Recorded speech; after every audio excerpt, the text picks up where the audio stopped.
नमस्कार साथियों, स्वागत है आपका जीएस बूस्टर में। और आज का हमारा जो टॉपिक है वह है संविधान और राज्य व्यवस्था से संबंधित। इसमें हम बात करेंगे संविधान सभा और उससे जुड़े कुछ महत्वपूर्ण तथ्यों के बारे में। ओके, तो आज का टॉपिक बहुत ही इम्पॉर्टेंट है। आने वाले एग्ज़ाम की दृष्टि से यह टॉपिक बहुत ही इम्पॉर्टेंट है और इससे क्वेश्चन भी बनते हैं। पिछली परीक्षाओं में इससे क्वेश्चन ढेर सारे आ भी चुके हैं। तो आज हम इसके बारे में बात करेंगे, संविधान सभा के कुछ महत्वपूर्ण तथ्यों के बारे में। ओके साथियों, तो आइए शुरू करते हैं आज का टॉपिक।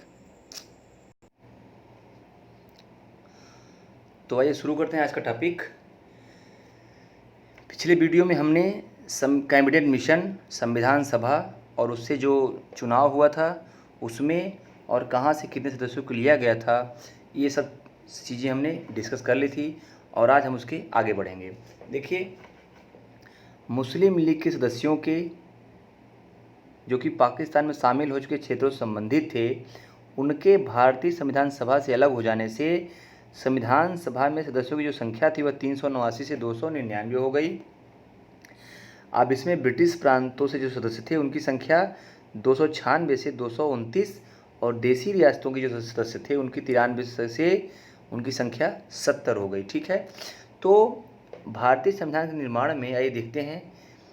भारतीय संविधान निर्माण हेतु संविधान सभा की पहली बैठक 9 दिसंबर 1946 को नई दिल्ली स्थित काउंसिल चैम्बर के पुस्तकालय भवन में हुई। देखिए, ये बहुत ही इंपॉर्टेंट फैक्ट है और कई बार ये क्वेश्चन आ चुका है। ठीक है, तो इसमें देख लीजिएगा, संविधान सभा की जो पहली बैठक हुई वो कहाँ पे हुई, कब हुई? 9 दिसंबर 1946 को। और कहाँ पे की गई? नई दिल्ली स्थित काउंसिल चैम्बर के पुस्तकालय भवन में। इस बैठक में 211 सदस्यों ने हिस्सा लिया। कभी कभी फैक्ट भी पूछ देता है, तो आप इसको भी याद रखिएगा। इस बैठक में 211 सदस्यों ने हिस्सा लिया और डॉक्टर सच्चिदानंद सिन्हा को, जो कि संविधान सभा के वरिष्ठतम मेंबर थे, उनको संविधान सभा का अस्थायी अध्यक्ष चुना गया। ये भी याद रखिएगा, संविधान सभा का अस्थायी अध्यक्ष किसे चुना गया? डॉक्टर सच्चिदानंद सिन्हा को। पुनः 2 दिन के पश्चात 11 दिसंबर 1946 को संविधान सभा की पुनः बैठक की गई और उस बैठक में डॉक्टर राजेंद्र प्रसाद को संविधान सभा का स्थायी अध्यक्ष चुना गया और प्रोफेसर BN राव को संवैधानिक सलाहकार नियुक्त किया गया। तो ये भी दोनों चीज़ें काफ़ी इम्पोर्टेंट हैं कि संविधान सभा के प्रथम अध्यक्ष, तो याद रखिएगा, अगर स्थायी और अस्थायी की बात न हो तो डॉक्टर सच्चिदानंद सिन्हा, और संविधान सभा के प्रथम स्थायी अध्यक्ष तो बात होगी तो डॉक्टर राजेंद्र प्रसाद, और संवैधानिक सलाहकार कौन रहेंगे? BN राव। ओके, चलिए आगे देखते हैं।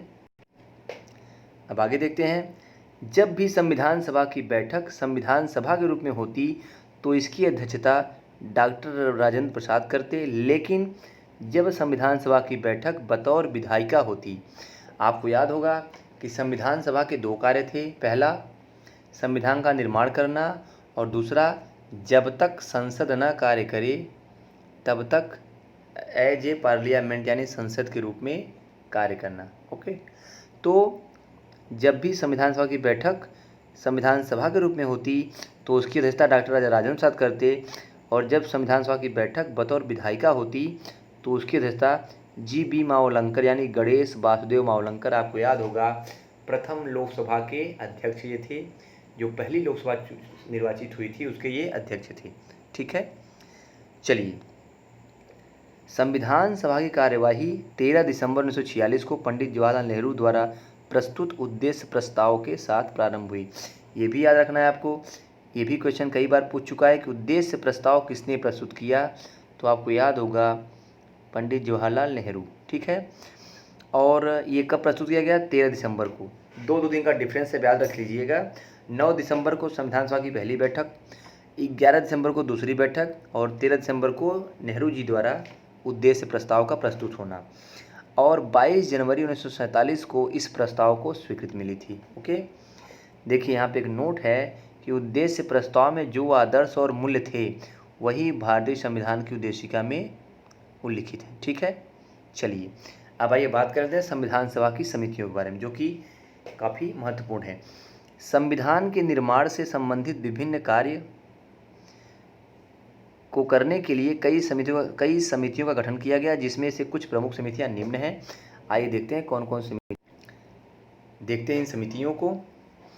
देखिए, जो पहली थी काफ़ी महत्वपूर्ण है, कई बार पूछी जाती है ये। जो पहली समिति थी वो थी प्रारूप समिति, और प्रारूप समिति के अध्यक्ष थे डॉक्टर भीमराव अंबेडकर। संघ शक्ति समिति पंडित जवाहरलाल नेहरू, संघ संविधान समिति पंडित जवाहरलाल नेहरू, उद्देश्य प्रस्ताव समिति पंडित जवाहरलाल नेहरू, जैसा बताया मैंने कि उद्देश्य प्रस्ताव इन्होंने प्रस्तुत किया था।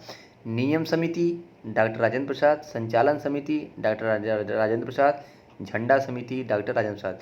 तो यहाँ पे प्रारूप समिति, उद्देश्य प्रस्ताव समिति और झंडा समिति तीनों काफ़ी इम्पोर्टेंट हैं और कई बार पूछी गई हैं। और संवैधानिक सलाहकार समिति, आपको याद होगा BN राव, इन्हें संवैधानिक सलाहकार नियुक्त किया गया था। मूल अधिकार समिति सरदार वल्लभ भाई पटेल।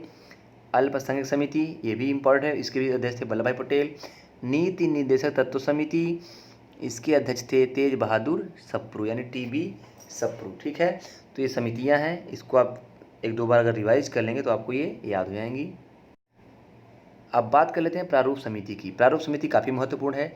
देखिए, इसके देख लेते हैं इसके फैक्ट। संविधान सभा की सभी समितियों में सबसे महत्वपूर्ण प्रारूप समिति थी। इसका गठन 29 अगस्त 1947 को हुआ था और इसकी रिपोर्ट जो प्रस्तुत की गई थी यह 22 फरवरी 1948 की गई थी।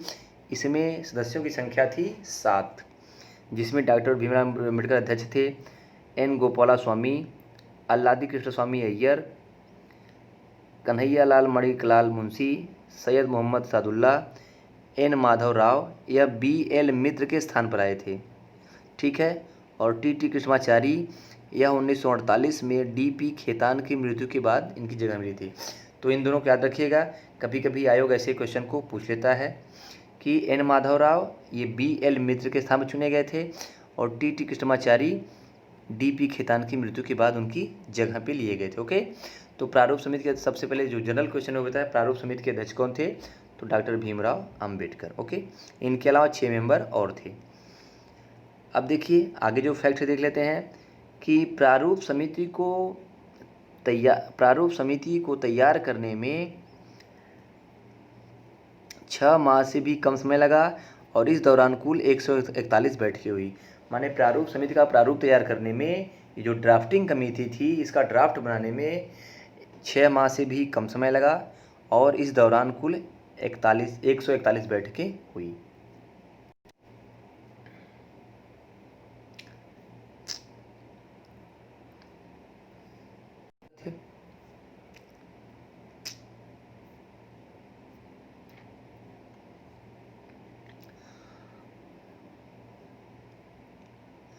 देखते हैं संविधान सभा के अन्य कार्य। इसने 22 जुलाई 1947 को राष्ट्रीय ध्वज को अपनाया। ये भी क्वेश्चन पूछा जाता है कि संविधान सभा ने 22 जुलाई 1947 को राष्ट्रीय ध्वज को अपनाया।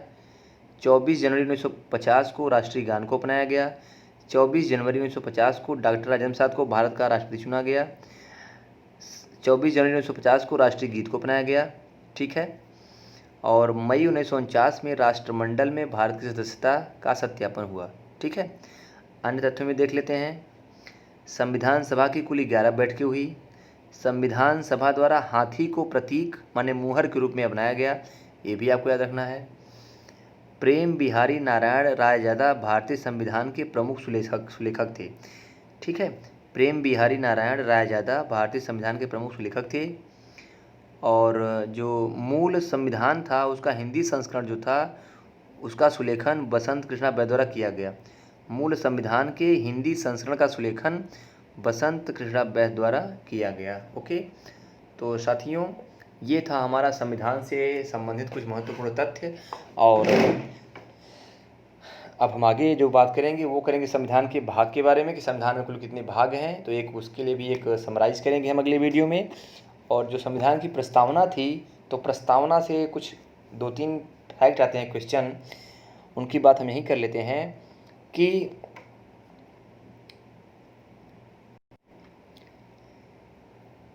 संविधान में जो संविधान की प्रस्तावना है उसमें देखिए, उसमें न्याय की बात कही गई है, स्वतंत्रता की बात कही गई है और समानता की बात कही गई है। ठीक है, तो जो न्याय, स्वतंत्रता और समानता की बात कही गई है, अब इससे भी क्वेश्चन आने का जो है ट्रेंड बन चुका है। तो देखिए, संविधान की प्रस्तावना में कितने प्रकार के न्याय की बात कही गई है, तो इसको देख लीजिएगा, इसको याद कर लीजिएगा कि संविधान की प्रस्तावना में तीन प्रकार के न्याय की बात कही गई है। कितने प्रकार के? 3 प्रकार के न्याय की बात कही गई है, और जो कि कौन कौन सी हैं? सामाजिक, आर्थिक और राजनैतिक। ओके।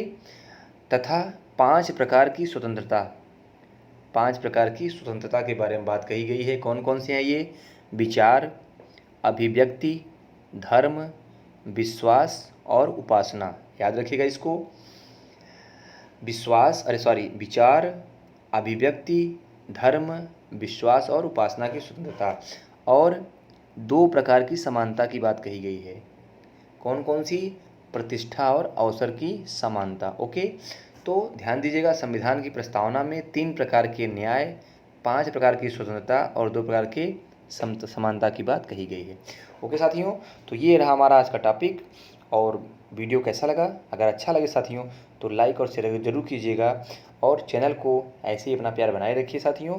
हम ऐसे ही जीएस के आपके सभी टॉपिक को एक एक करके आपके लिए लाते रहेंगे। ओके साथियों, शुक्रिया। मिलते हैं नेक्स्ट वीडियो में। तब तक के लिए थैंक्स फॉर वॉचिंग।